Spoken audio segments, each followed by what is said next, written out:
But why does it feel like the left or maybe left values are losing right now? And what's the right doing that's having them feel like the winners in this situation? And what do we need to start winning the narrative and winning in policies and just winning all around? Go for it, Skye. I don't think that they're winning. I think they have an outsized amount of political power, right?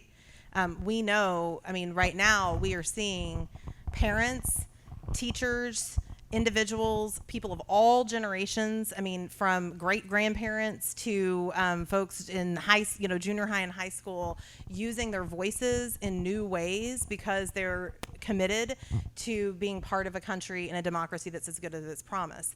But so I don't think that they're winning at all, and I think this is what is so incredibly scary.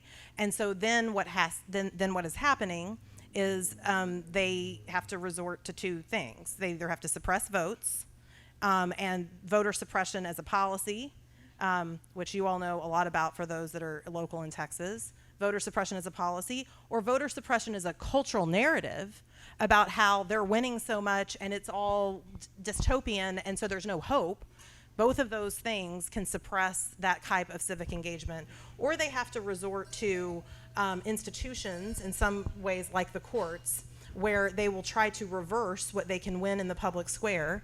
They will try to reverse in certain forms throughout the country. And so I think that it's, on us, like they may win ultimately, the sort of power game, and that's why we have to use this moment to build collective power, because we know that their values are not actually winning over the majority of people in the country, even the majority of people in Texas or in Florida or anywhere else. I mean, we're in these communities all the time. We see it, and and it reflects all the experiences that many of you are having. And so it's really about, like, how are we going to build this infrastructure and continue to play a long game that is not siloed, that is not part of a sort of rush fight, not part of all of these sort of old tactics that are not working, and how do we harness this moment? So that would be my view.